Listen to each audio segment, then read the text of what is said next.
Happy Facebook Live Wednesday. As you might notice, I have this red blob in my eye. I broke a blood vessel, so it might take a few weeks to clear. But my main topic is, it's like this. Don't you feel that sometimes when you face problem behavior, like you're managing it? Guess what? I have no control over how long this is going to take to heal. You have no control sometimes of your child's behavior. Sometimes your significant other's behavior. Do we really have control of anyone's behavior? Unfortunately, we can try to motivate them. We can try to find ways. It's all good, Deslin Hakia says. Yes, it is all good. No matter what you're facing today, just know that it's normal. I have a question, right? How can you change your child's behavior? There are really three options, okay? Before I get into like why the behaviors are triggered and what does it mean to you? Okay, so three choices. You can decide that the behavior your child exhibiting is a problem. Yes, I love that. Mama's got to let go. Or you can view it as it's not a problem. It's appropriate for your child, depending on their age and development. If you have a teenager, if you have a toddler, if you have an adult child who is hungry or stressed or going through their own emotional struggle, guess what? It is appropriate. I know a lot of times we think, how dare you disrespect me? And we make it our problem, right? It's like, you know what? You will not talk to me in that tone of voice. So I want you to remember the next time you use this voice that I know that I tend to use, you start asserting your authority, which immediately has your child just like, no, I'm not going there with you. I'm not going to listen to you. And you sound like Charlie Brown's teacher, right? Wah, wah, wah, wah, wah. And then you get the rolled eyes and you don't provide a safe environment, right? For you to have a healthy conversation. But it is your choice to decide that that behavior that's being exhibited is a problem. Number two, you attempt to stop the behavior, right? So you either ignore it or you punish it. Or like me, you turn it into a life lesson lecture. Or the third one, you introduce a new behavior that you model and you reinforce it by rewarding your child, not bribing your child. So those are your three options, right? So I recently had an experience a couple days ago when I caught my daughter in a lie. My first instinct would be, so you lied? You know how I feel about lying. Is that a value that we want to continue, right? And turn it into a lecture. But because I knew that this week's Facebook Live Wednesday was on problem behavior, I thought, okay, I'm going to try to practice this. And I said, let's talk about this. We were driving to Costco. And I said, why do you think, how are you feeling about it? Well, I think I did it because, and I empathized. I can see why you did that. Major deep breathing, right? Because my default is, how dare you lie? I've taught you all your life that lying is one of the worst things to do. But I also told them if they came out and told me the truth, that they wouldn't be in trouble, right? Because you want to encourage a safe place for your children, no matter how old they are, to share without judgment, without lecturing, and practice empathy.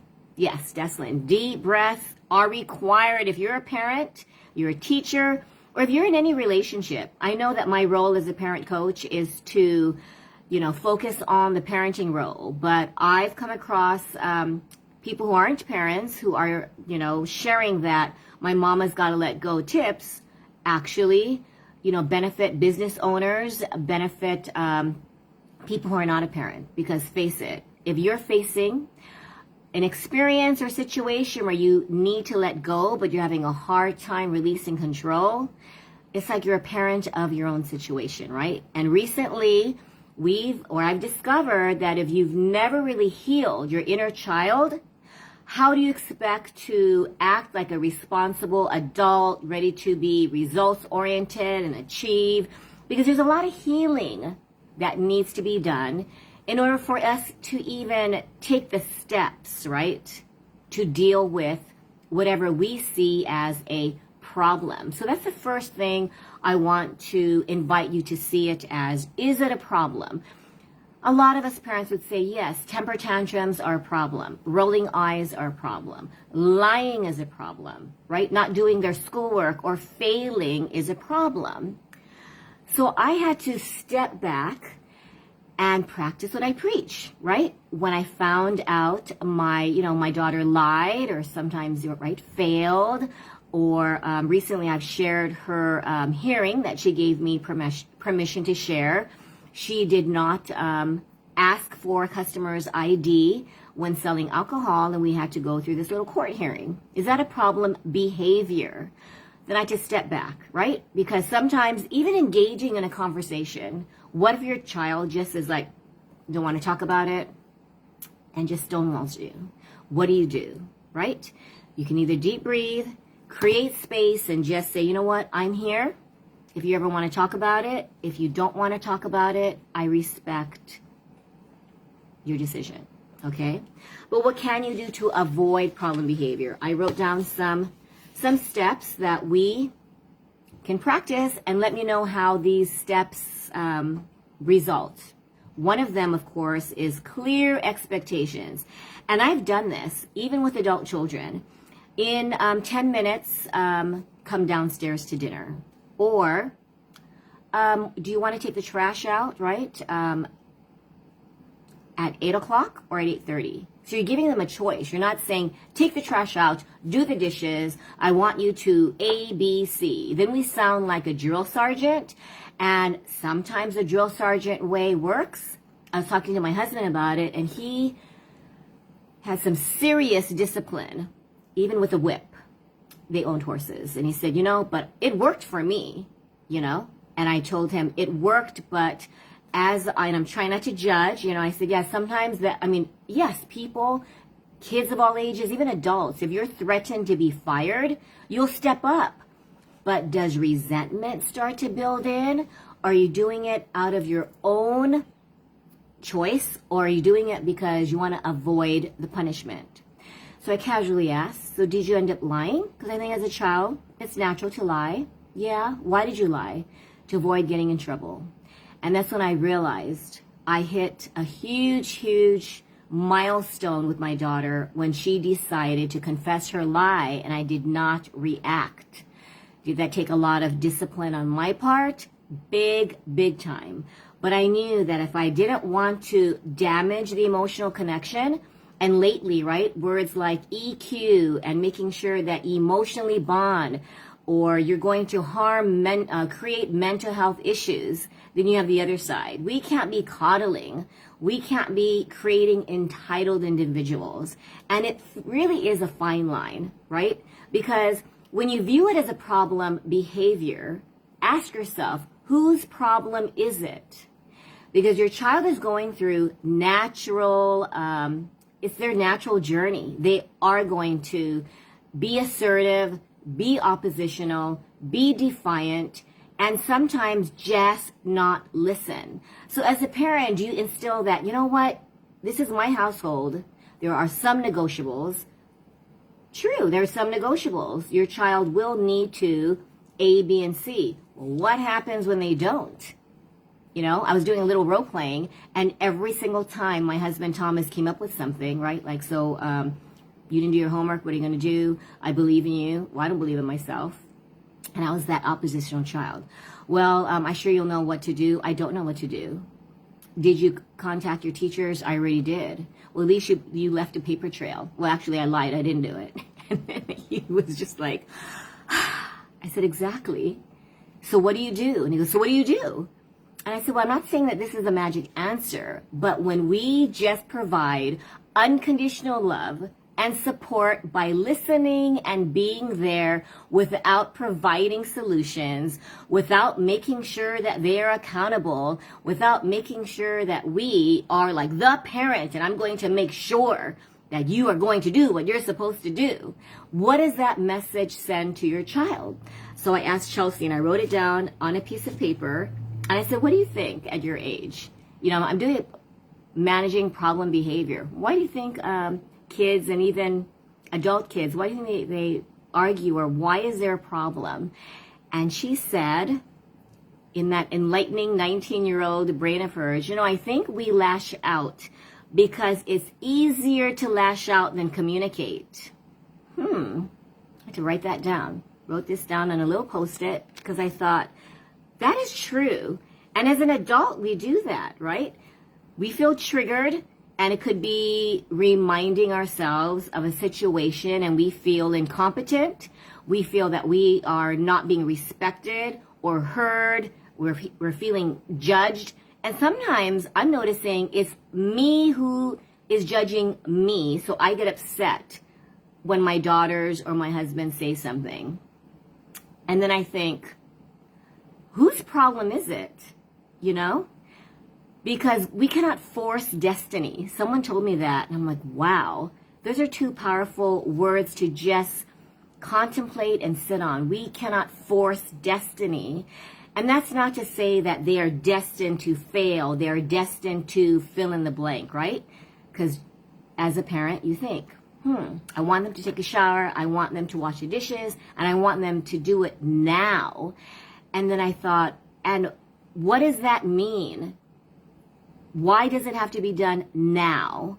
Well, because to me, it's one less thing for me to think about. So back to solutions, clear expectations, right? And it's not in a dictator type of, you know, I want that homework done in 30 minutes. You could just say it. So what do you plan to do? What's on your schedule? I don't know. What would you like to do? And I practiced this yesterday. One of my students who is forbidden to bring home a C, brought home a C.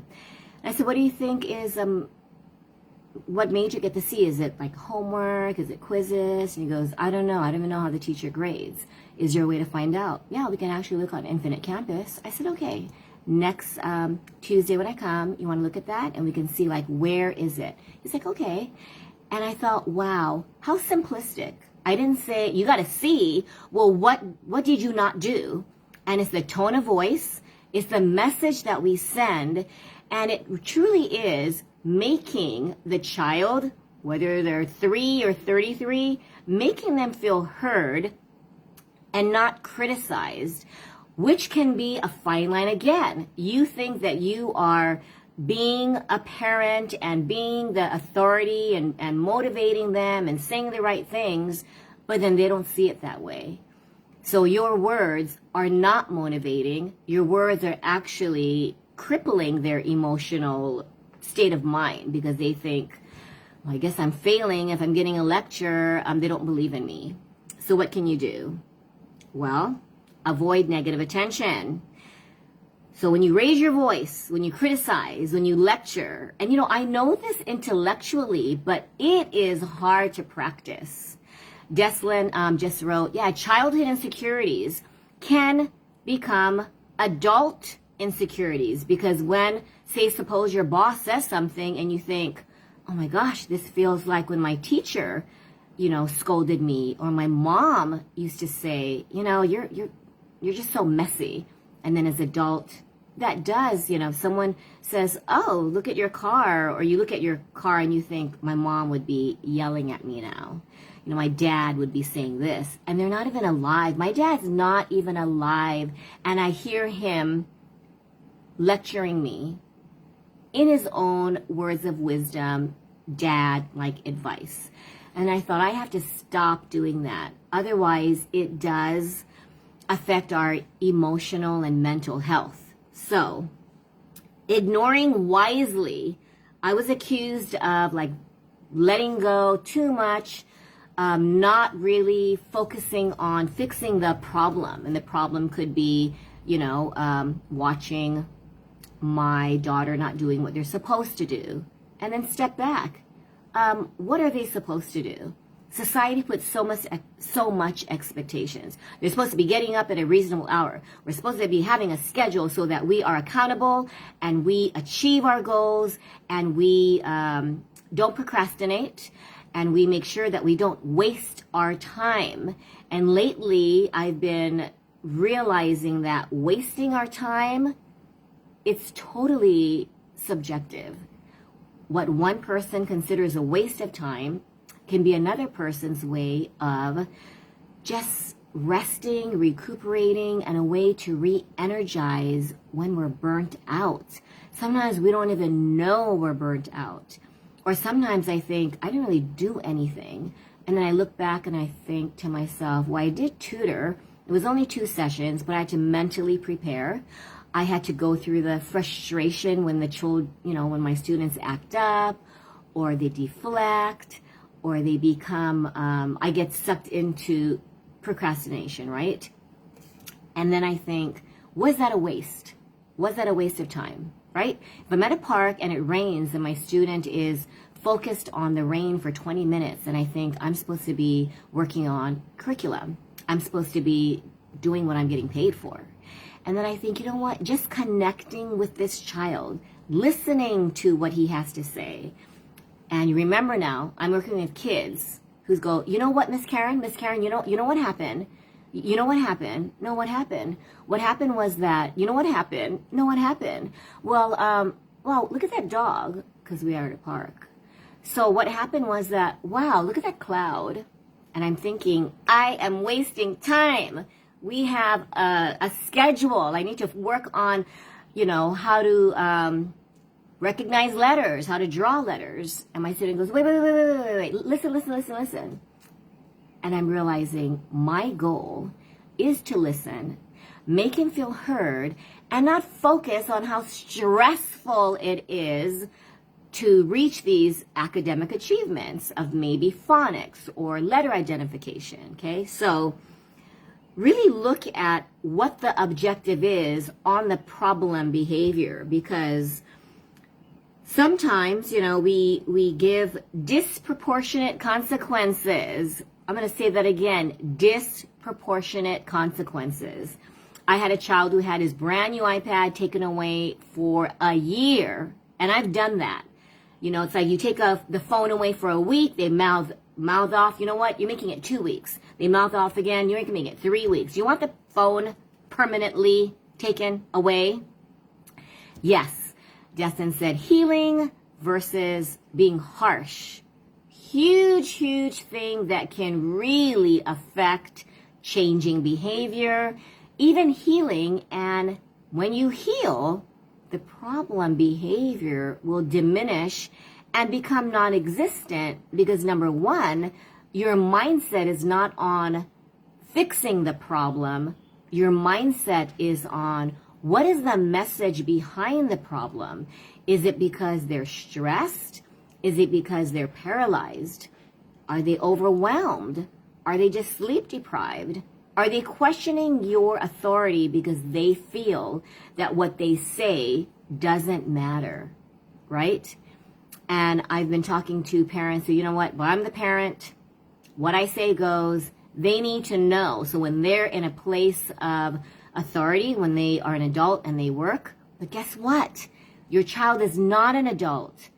I love when someone said their brain is the size of a macadamia nut, but we are expecting them to meet us as, on the emotional maturity level. And even as a 19-year-old, when you think that brains mature in your mid-20s, emotional maturity for men is mid-40s, and then you realize, depending on childhood trauma, depending on just life experiences, if you are still dealing with a heartbreak or maybe being fired or the loss of a loved one, or say the pandemic alone, it's going to affect how you interact with others. And we all know if you're encountering someone, no matter how old they are, if they are in a negative mindset and not open-minded, it is not our job, even as parents, to fix them. And I got caught up in that. I thought, I'm a parent coach. I can parent. I can make her see this. I can make her take the steps. And it didn't work. So I'm here to remind you, the problem behavior might not even be a problem. It could be us facing or demanding unrealistic expectations. Will a messed up room, is that a sign that there'll be a messy adult? You know, some of us work best with a messy desk, and others procrastinate and they still get things done.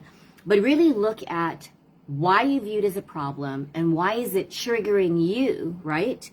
And sometimes it's escaping. The reason why they're not doing homework is because they're escaping, or they are delaying, right? Doing the dreaded fill in the blank task, whether it's preparing for an exam, whether it is doing homework, doing chores, facing that talk that you want to have. If they don't want to have the talk, well, I don't feel well right now, I'm just too tired. Fill in the blank, right? And then also access to tangibles, right? What do I need to do to get my phone back? What do I need to do to get my internet privileges back? So then the goal is lost because they're doing it, and you can see it as, hey, it's motivating. But then if they are only able to produce or to, you know, carry out the responsibilities only when there's a reward, what happens in the adult world when their boss says, I want you to blank, blank, blank, blank, and they need motivation, they need that extra reward that their boss will not give you? I think there's a fine line between that. You know, if you need a little coaxing, there's no black and white, but it truly is listening to what you think the child needs, and this might work. I invite you to put yourself in your child's shoes. If you were to hear the lecture that you were, or you know, you already gave that lecture, or you gave them the consequence, would that motivate you? How would you feel? Would you feel like, I'm so glad my mom lectured me and told me that I need to get my act together? Or would you feel like, wow, my mom or dad they don't even believe me. I'm going through a hard time and I might fail, or I might not complete the assignment. I might not do what I'm supposed to do. That must mean I'm not good enough. That feeling alone can cause someone to not even take a baby step forward, right? I've been through major depressions where maybe all day, I know when I'm depressed when I read 100 books in a year, and they're not self-help books. They're novels, they're romance books, they're any book that I could get my hand on, you know, and sometimes it would be educational, but I notice I escape. I truly escape. So look at, why is it a problem? Really look at it. Is it a need for attention? Or are you giving them negative attention? What kind of tone of voice are you using? What kind of energy? I was just told by my daughter, yeah, you are saying the right words, but I can feel your energy. And your energy says that you don't believe in me and you're upset. I was like, what? And I had to take a pause. And so I invite you to do the same. Take a pause, take a deep breath, and ask yourself, number one, is this really a problem? If it is a problem, whose problem is it? And the last question is, how much control do you have to solve the problem? Because some problems take hours, days, months, or even years, right? You can't expect to plant that seed, water it, and then all of a sudden, it doesn't bloom. And maybe a hurricane hit it. It doesn't bloom because you just forgot to water it. It doesn't bloom because some mongoose came and ate it, and then it's never gonna grow, right? So you have to replant another seed, and things happen. So look at your child as that little seed you're planting and question, are you giving it too much water? Are you being too harsh and expecting it to grow when there's no sunshine? Or is it just time to let go and accept that you have no idea what to do, and it's okay. It's okay not to know what to do. Just like my message this week was, it's okay not to feel okay. It's okay to lose hope sometimes, because that's what life is about, right? Deslin always says the healing journey. Sometimes it's not even a roller coaster. Sometimes it's, when your phone charger wire just gets all bent out of shape. and sometimes it's broken. You plug in your phone and it's not even charged because you didn't put it into the plug, or there's a bent wire and you think, I've been charging this all night and it's not even charged. That's like problem behavior. You work on it, you work on it, you work on it, and sometimes it's not going to work. Destin said truth. So yeah, just know that sometimes power struggles, our egos, our need to solve and fix and prevent cause the problem behavior, cause it to even get worse because we feel that we don't have time. We must heal them. We must make sure that they're on the right track. And if they're on the wrong track, my dad did this. I feel that you're going on the wrong track, so we're going to sit here. And I don't care how long it takes to make sure you take the wrong track. Well, I have this question I want you to really think about. What if the wrong track, or what you perceive as the wrong track, leads to the most amazing journey, and you didn't even think that that could be a possible solution, right?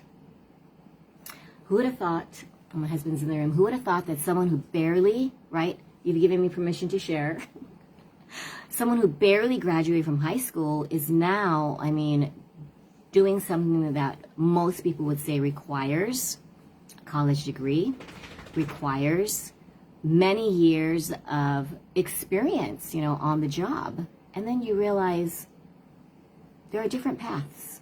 I'm an educator, but I guarantee you there's some ways to educate yourself that don't involve college, that don't involve earning high grades, that sometimes involve multiple failures, that sometimes involve heartbreak, or having your soul broken, or just feeling like totally hopeless for years. I've done that. I want you to picture, what would you do? I decided not to go to UH after being, registering for it, and the night before I said, Daddy, I'm not going. He did not yell. Shock. I didn't get a job. I didn't leave the house, and I basically watched probably about 16 hours of TV and watched TV and ate, did minimal chores, but that's what I did at age 19. I would never in a million years imagine me doing 78 Facebook Lives, interviewing more than 70 people, being the parent coach at, Living 808, helping parents, when I myself question whether I am doing a decent job as parenting. So I invite you to really step back. Give your children breathing room. It's fall break. Let them enjoy, because I was not that parent. It was during break time. My thing was, I don't want your brains to turn to mush. You're doing this worksheet. We're going to be doing something that will promote intellectual growth. Take a step back. There's a time to, nurture, and there's a time to wait. And there's a time to let go. So, mama's got to let go. How to let go without losing your sanity. I am contemplating on doing a 6-week Mama's Gotta Let Go series, since I've done the 100 parenting tips inspired by Deslin, right? On TikTok, on Instagram, on Facebook Live. And now I'm thinking, you know what? Sometimes you need multiple experiences, reminders, and just action steps. So it could be like a short thing where you need to take action, because you can read all you want, but if you don't learn to let go, which is why I think the universe is forcing these experiences to make sure that you got to practice what you preach. And I'm realizing it is not easy. And anything that's worth growing, anything that is worth creating is going to take time. So for Wednesday, signing off. Thank you for watching. If you would like to have a free consult, I'm doing 30 minutes, just had one last week, where we can talk about what is the problem behavior, or what do you think is bothering you, stressing you out. Doesn't even have to be with your child. It can be as a parent, right? You think, I can't balance, or I just want to resign from parenting. let me know. And also, yes, I was just about to say that. Destiny reminded me about Aloha Mindset Parenting tomorrow at 10:30 a.m. in the Aloha Mindset Parenting group. It's going to be a fun one. We're going to be talking about Halloween crafts, activities, things that you can do that don't even require any materials, and different age groups. I have a 19-year-old and a 25-year-old. I always try to do fun things during every holiday, and sometimes it's a day late, it's a day early. You know, create your own family traditions. Join us 10:30 a.m. in the Aloha Mindset Parenting. Just click the Zoom link. I posted it today. If you're not part of the Aloha Mindset Parenting group, join today. You just have to click join. We'll approve it, and it'll be fun. So tomorrow, 10:30 a.m., Aloha Mindset Parenting group. Okay? Thank you for watching, guys. Bye.